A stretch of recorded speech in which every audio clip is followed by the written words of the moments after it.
It is called film tourism. People traveling hundreds of miles only to see a specific castle from Game of Thrones, for example, or a valley from one of the Lord of the Rings movies.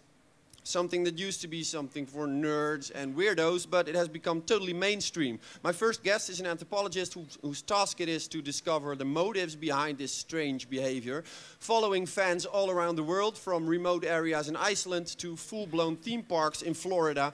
Please welcome Abby Waysdorf. Hi, thanks for having me. Welcome, Abby.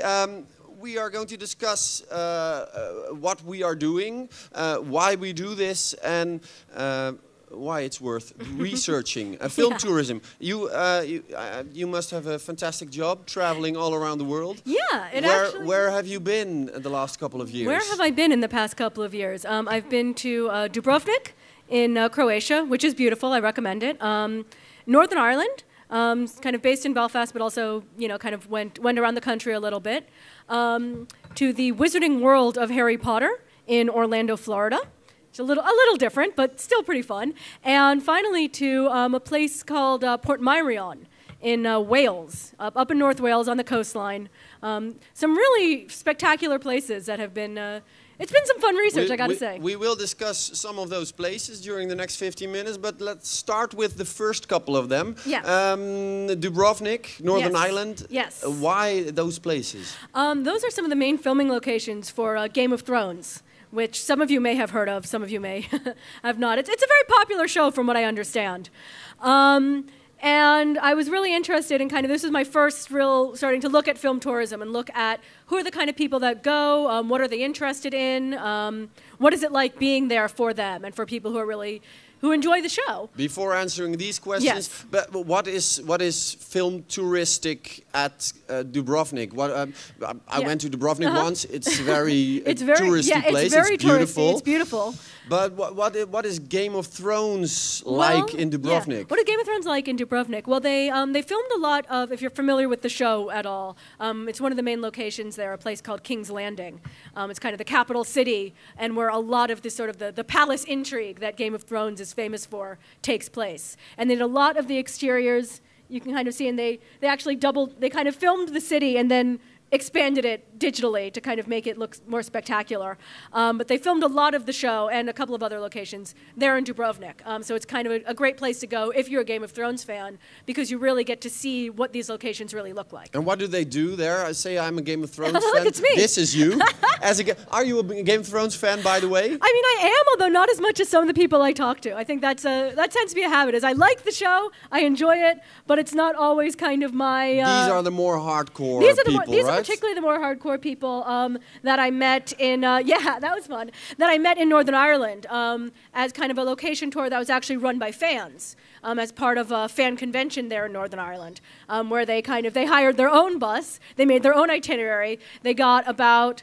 Oh, God, I can't remember exactly how many. 60, 80 people, a really good amount of people to come along on this tour with them. Okay, let's try to grasp something of the motives of these 60 to 80 people who organize a trip like this. What are they looking for? Because they are a fan of the series, and then? And then, I think in a lot of ways it's kind of to get something real out of the series. You know, the series is on TV, it's media, it's fantasy. So they want to see something, they want it to make it real somehow. And for different people, that means different things. For some people, they really want to go, and they want to pretend that they are Arya Stark or whoever. And one of the main characters. One of the main characters. Sorry, they want to go and pretend that they are part of the show. They want to be involved with that. Other people, sort of. And this includes dressing up like. Yeah. Dressing up like the characters. Sometimes there's actually a great thing. I didn't get to go to it. It wasn't running when I did my research, but is running now. At one of the castles they did a lot of filming in, they have now like a Game of Thrones kind of experience that you can do, where you can get a cloak and pet a direwolf and shoot some arrows, and it's apparently it's very successful. People really like having this sort of a couple of the key things in Game of Thrones are I remember a lot of naked women and dragons. Yes. You can't find them, I guess. That's a little harder to find. Okay. I mean, I'm not never say never, but those, at least on the tours I went to, less of those. And what surprised you in the you went there trying to you were specialized in fandom already. Yeah. But, what surprised you most in these encounters? Particularly with the Game of Thrones, fans. There's a lot of people. I mean, you talk to some people who are there for like a fan convention, who are really like traditional fans who kind of do everything that me and reading about fandom. Oh yeah, they go to conventions, they talk to other fans, they make costumes, all this stuff. But particularly with Game of Thrones, I think because it's been so popular, you see just a lot of people who aren't like that at all. People who are just kind of, they really like the show and they want to see these locations, and they weren't who you would expect fans to always be. I think the most... Namely hysterical, totally devoted, they don't have anything else in their lives. Exactly, okay, exactly. Yeah. You see a lot more people who are just, it's just part of tourism these days. I think, the people here who I talked to were very... very much like, I think the one that really stands out in my mind is the group. There were about maybe 5 to 6 of them who were from, they were from the Harvard Business School. They were out in Croatia for Yacht Week. And while they were in Dubrovnik... Yacht hunting? No, like sailing, like fancy yacht. Yeah, I don't know what you would say in Dutch, but sort of big fancy sailboats. And when they were in Dubrovnik, they specifically hired a local guide to take them to all of the Game of Thrones places. Like that was the one thing they wanted to see. This group of guys and girls in their late 20s from Harvard Business School. So it's a lot of people like that who are also really into this, who really want to be at these places. And what you might give we will start looking at another example, which is the Port Miriam case. Yes. Which is a little bit more bizarre, yeah, I think. Yes. Can you explain something about because it's about a series called The Prisoner. The Prisoner. Any of you know the series The Prisoner? It's a cult series from the 60s, late 60s. Yeah. There's one guy who must have experienced the 60s somehow, but yeah, I actually recommend it. It holds up really well, I gotta say. And it's this show, very surreal show about kind of a guy. We think he's a spy. We're never quite sure. Who he resigns his job, and then when he tries to leave and go on holiday, he gets captured and taken to this place called the Village, and the whole show is him trying to escape, but also it's a lot weirder than that. Yeah. We should check it out. We should check it out. You should check it out. Okay. You should check it out. But we are focusing on the tourism part. Yes. What happens? There's a kind of a strange thing there. Yes, and so for a really long time, decades now. So the show originally aired in the 60s. It's aired on British television on and off. You can find it on DVD now.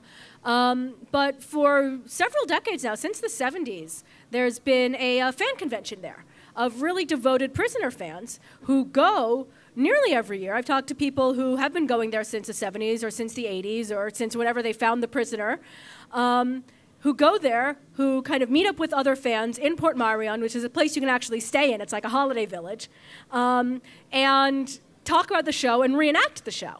They're really these are kind of the real devoted fans. And we have some images. Pictures I here. think of both the sort of in split screen mode, both the original series and the reenactment. Yes. There's no sound, so but can you explain what this is? The living chess. Yes. Scene in the movie. The living chess scene. It's a famous scene from the show where sort of the. It's hard to explain in context because The Prisoner is a hard show to explain. No, but stay away from the incredibly difficult content. But what is happening here? We see people getting together, reenacting. And reenacting the scene about as best as they can do, pretty much. So you could see everyone in the same costumes and the same outfits. If you had sound, you could hear them saying the same dialogue as the actors do, as Patrick McGowan, as everyone else does. And this is something that's been going on for decades. You're mentioning, they've been doing. And so why do these people do this? I think on one level it's fun. It's fun for them. You went there. Was it fun? I went there. It was fun. Okay. It's fun to watch. What's fun? Try to explain it to me. What's fun about it? The thing is, if you really love the show. And I wouldn't say that, I like the show, but if there are that's a lot me, of shows I really like, but I never reenacted one of them. For a lot of them, it's paying tribute to it. It's saying, this show made such a big impact on me, and it was so important in my life. And I'm going to come to the place where it happened, and I'm going to reenact it. I'm going to play tribute to the show. I'm going to play tribute to the actor. I'm going to pay tribute also to the other fans, to the other people who are here with me, and we're all going to be really celebratory of how great the show is and how kind of fun it is to redo it. And I think for some people also, just playing around with the show, it makes them feel more part of it. Yeah. It makes them feel like they're attached to it. One more example, which is my favorite until now, is Bollywood in the Alps. Yes. Shoot. Yes. Okay, and that's a really interesting case. It was one sort of I encountered and I like to think about. Yeah, and basically, from what I understand, it's not something I actually did my own research on, but it's always been fascinating to me, is that a lot of Bollywood movies, particularly in kind of I believe more in the 80s and 90s, were filmed in Switzerland, and particularly for these big, dramatic sort of romantic dance scenes. And there's one director in particular who was really famous for this. I forget his name, and it became this kind of big symbol of romance, that kind of when there would be the romantic dance and song number between the two romantic leads. It would be in the mountains. It would be in these Swiss Alps. It would be in the. Okay, we have a little clip. Fantastic. You might know the movie, but this is typical for I think. Yeah, so you can get a sense of it.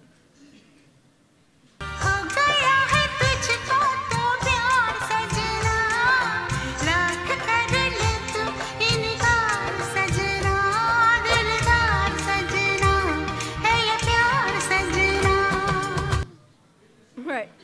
And so it's this big symbol of romance. It's like in sort of for Americans walking along the beach at sunset. So people would travel, when it sort of got easy. Yeah, see? When it got easier to travel to Switzerland, when people, particularly in India, the middle class, the upper middle class, started to have more money and started being able to travel, this is the place they wanted to go. So this is not only the place where the movies were filmed, but people started. Once you ran a little hotel or a milk bar. I don't know what they do in Switzerland, but and then all these Indians started coming in. Exactly. So people, and they started, an Indian tour company started running tours. Switzerland had to deal with kind of different tourists than they used to have. And it really is just people wanting to, and they wanted to be where the movie was, where these famous classic movies were, but also feel this romance for themselves. You get people coming in on their honeymoon who want to go in there and have the kind of the same romantic scene that their favorite actors did. They want to see the exact church where, this guy proposed to this girl. It's a very romantic, very loving feeling. I think your work does really well at parties, discussing what you do. But what is the academic relevance in doing these kind of researches? I think it's very interesting to just look at the way that, for one, popular culture shapes people, and not just kind of and shapes everyone, and not just sort of the screaming fans you can excuse, or the weirdos in a costume somewhere, but the way really showing that popular culture shapes the way we understand a lot of places and shapes kind of what we want to do and how we want to do things. Also, I hate to say this because it's not the kind of research I do, but financially it can be very useful to a lot of to different places. But still focusing on the tourists themselves, you also went to the Harry Potter theme park. Yes. And was it the same there? It was a little different, only because a lot of people who talk about film tourism, they really talk about the importance of being at the right location, at the authentic place, at the place it was filmed. And of course, Wizarding World of Harry Potter has nothing to do with the place it was filmed. It's in Florida. It's very far away from the place it was filmed. But some of the motives are the same. People go there because, I think even more so than some of the Game of Thrones places, they want to be part of Harry Potter. You met people there for whom it had really a big meaning to be there. Yes. To be there for a lot of people is really emotional, to be there and to really have this experience of being in the narrative, being in the place. There was this one girl, I think, who was really emotional about being at the Weasleys' joke shop, because they had been the Weasley twins. They were these the guys with the red hair, right? Yes, the guys with the red hair, and they had been. They were sort of jokesters, but they were smart, but they weren't great in school. And then they left school early and opened this joke shop, and it was hugely successful. So to her, this they symbolized that just because you're not good at school doesn't mean you're meaningless. Doesn't mean you don't have value, doesn't mean you can't go off and do something great with your life. So being able to sort of go and be in the joke shop and shop there, that was a big deal. It was moral support for It was her. moral support Yeah. for her. And for a lot of people, the series, I think that's what it is for a lot of people, is these texts mean a lot. You know, the Game of Thrones, Harry Potter, The Prisoner, other places, Lord of the Rings. These places, these films, these television shows mean a lot to people. What is the last question, the single place you would want to visit in your life? Oh, God, the single Might place. be anything. Yeah. Has to be connected to a movie or a Yeah, series. it has to be connected to a movie or a series. Oh, gosh, that's a really good question. I think... Doesn't matter. I know, it doesn't matter. The thing is, I've already been to Harry Potter World, so... Nothing's gonna I'm not top sure. that. All right, Okay. I'm not sure what else I can say about that. So that was a pretty big deal for me. Thanks for telling about your research. Abby All right, Waysdorf. thanks a lot. Thanks. All right.